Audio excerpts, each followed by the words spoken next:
بالعالمین والصلاة والسلام علی سید المرسلین وعلی آلہ وصحبہ اجمعین اما بعد فاعوذ باللہ من الشیطان الرجیم بسم اللہ الرحمن الرحیم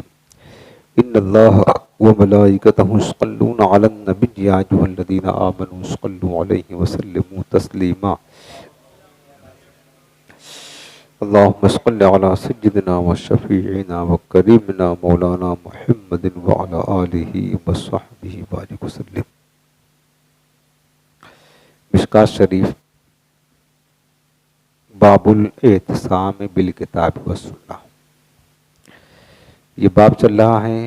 کتاب اور سنت کو مضبوطی سے تھامنے کا بیان، اور اس کی ہے پہلی فصل۔ یہ حدیث پاک جو آپ سننے جا رہے ہیں سیدہ عائشہ صدیقہ ام المؤمنین رضی اللہ تعالیٰ عنہ سے مروی ہے۔ وہ کہتی ہیں کہ قالت، سیدہ عائشہ صدیقہ نے فرمایا کہ صنع رسول اللہ صلی اللہ علیہ وسلم شیئا فرخص فیہ، فرماتی ہیں ام المؤمنین کی رسول کریم علیہ السلام نے کوئی کام کیا، پھر اس کے بعد اس کام کو کرنے کے بعد اس میں آپ نے رخصت عطا فرما دی۔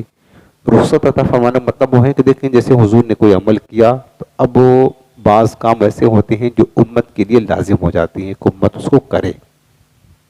لیکن سرکار نے کوئی عام کام ایسا کیا تو امت کے لیے رخصت دی کہ اب امت کو اختیار ہے، چاہے تو کرے یا نہ کرے، یعنی اگر کریں گے تو ٹھیک ہے، نہیں کریں گے تو بھی ٹھیک ہے، یعنی کوئی مباح کام تھا ایسا کیا۔ بلکہ مفسرین نے شارحین نے اس کی تفصیل حدیث پاک میں نہیں بتائی کہ وہ حضور نے کون سا کام کیا، پھر اس میں آقا نے رخصت دے دی، اس میں رخصت دے دی، لیکن شارحین حدیث نے وہ آگے میں عرض کرتا ہوں کہ وہ عمل جو اشارہ کیا ہے کہ سرکار نے یہ کام کیا اس کے بعد رخصت دے دی۔ تو پہلے آپ حدیث پاک سن لیں، پھر میں عرض کرتا ہوں۔ سیدہ عائشہ صدیقہ رضی اللہ عنہا فرماتی ہیں کہ رسول اللہ صلی اللہ علیہ وسلم نے صنع شیئا، کوئی کام کیا، فرخص فیہ، تو سرکار نے اس بارے میں رخصت دے دی، یعنی اجازت دیتی، چاہے تو وہ کام کرے چاہے تو نہ کرے، نہ کریں گے تو کوئی گناہ نہیں ہے۔ فتنزہ عنہ قوم، تو جب حضور نے رخصت دے دی مگر ایک گروہ نے اس سے پرہیز کیا، ایک گروہ نے اس سے پرہیز کیا، فبلغ ذلک رسول اللہ صلی اللہ علیہ وسلم، تو یہ بات حضور السلام کو پتہ چلی، سرکار کو یہ خبر پہنچی جس کام کو آپ نے کیا تھا اور اس کے بعد رخصت دے دی، وہ کام کرے نہ کرے، لیکن ایک گروہ کچھ لوگوں کی ایسی ہے جو اس سے بچتے ہیں، وہ سمجھتے ہیں کہ اگرچہ حضور نے رخصت دے دی ہے لیکن وہ عمل کریں گے، اور وہ وہی تقویٰ سمجھتے ہیں، اس کو پرہیزگاری سمجھتے ہیں۔ تو جب یہ خبر حضور کو پہنچی تو فخطبہ، تو حضور السلام نے خطبہ دیا، فحمد اللہ، پھر اللہ کی حمد و ثنا بیان کی، ثم قال، پھر فرمایا، ما بال اقوام یتنزہون عن الشیء اصنعہ، ان لوگوں کا کیا حال ہے جو اس چیز سے پرہیز کرتے ہیں جس کو میں کرتا ہوں، یعنی جو کام میں نے کیا ہے یا میں کرتا ہوں اس سے وہ بچتے ہیں اور سمجھتے ہیں کہ اس کے خلاف کرنے میں تقویٰ ہے، یہ سمجھتے ہیں۔ فرمایا کہ انی لأعلمہم باللہ، میرے آقا فرماتے بے شک میں تو حلال و حرام کے بارے میں، صحیح غلط کے بارے میں تو سب سے زیادہ جانتا ہوں، زیادہ جانتا ہوں، ان سے زیادہ جاننے والا ہوں اللہ کے بارے میں، واشدہم لہ خشیۃ، اور سب سے زیادہ اللہ سے خوف بھی رکھتا ہوں۔ اب وہ عمل کیا تھا جس کو سرکار نے کیا پھر رخصت دے دی؟ شارحین حدیث نے اشارہ کیا ہے کہ شاید روزے دار کے لیے اپنی بیوی کو بوسہ لینا تھا، یا سفر میں روزے رمضان کا چھوڑنا تھا، سفر میں رمضان کا روزہ چھوڑنا تھا، یا بتایا کہ حالت روزہ میں اپنی زوجہ کو بوسہ لینا یہ تھا، یعنی سرکار نے یہ عمل کیا پھر رخصت دے دی، یعنی اگر یہ عمل بندہ کرے نہ کرے اس کو کوئی حرجہ، یعنی روزے پر کوئی اثر نہیں پڑے گا۔ اسی طریقے سے جسے کہ رمضان کا مہینہ ہے، کوئی بندہ مسافر ہے تو روزہ اس پر